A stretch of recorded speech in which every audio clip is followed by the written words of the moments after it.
L'Hygiene-Institut, ou Hygiene-Institut der Waffen-SS und Polizei, a été installé en 1943 dans le hameau de Rajsko, à environ 4 km du Stammlager. Le hameau avait été vidé de tous ses habitants polonais. Les villas récupérées sont affectées à certains dirigeants nazis, tels le SS Dr Bruno Weber, chef de l'Institut, et ses deux adjoints, le SS Dr Hans Delmotte et le SS Dr Hans Munk. Le manoir, plusieurs maisons et fermes dispersées dans le village, accueillent des laboratoires d'analyse biologique et médicale. Ils sont entourés de barbelés.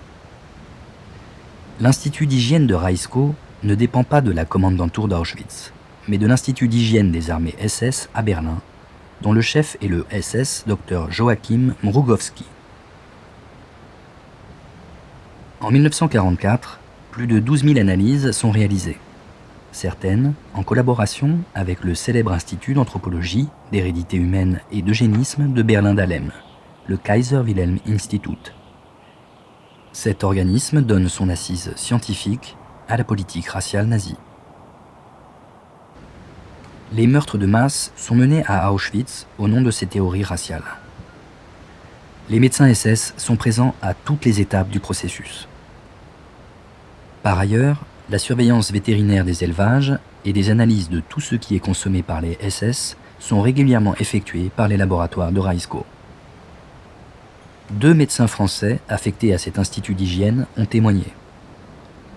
Marc Klein, médecin déporté de l'université de Strasbourg, et le docteur André Letitch, déporté par le seul convoi parti d'Angers en juillet 1942. L'Institut d'hygiène des SS était un laboratoire installé d'une façon ultramoderne.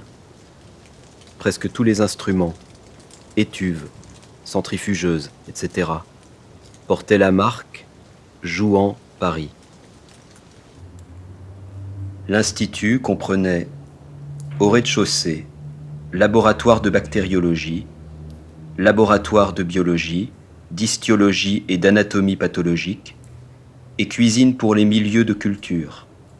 Au premier étage, laboratoire de chimie, laboratoire de sérologie, laboratoire pour les agglutinations, etc.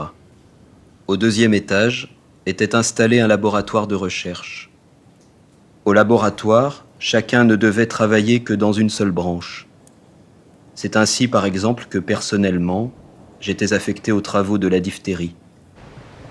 Les SS qui le dirigeaient avaient tout intérêt à avoir un très grand nombre d'analyses, pour ne pas être envoyés au front.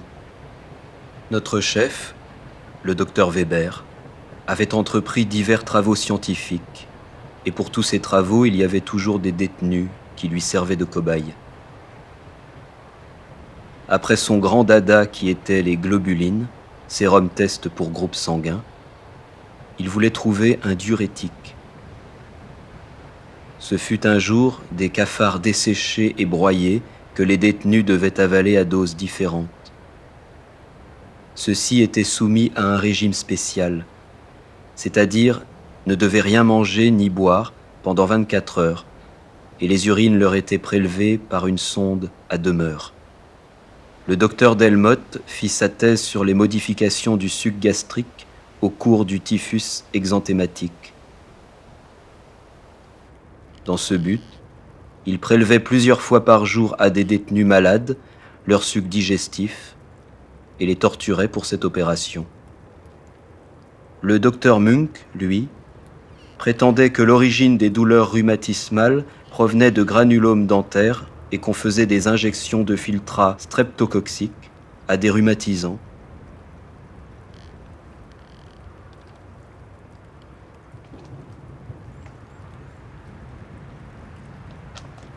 En ce moment, une opération immobilière est en train de transformer le site. Le musée d'État d'Auschwitz-Birkenau n'a d'autorité que sur Auschwitz I et Auschwitz II-Birkenau.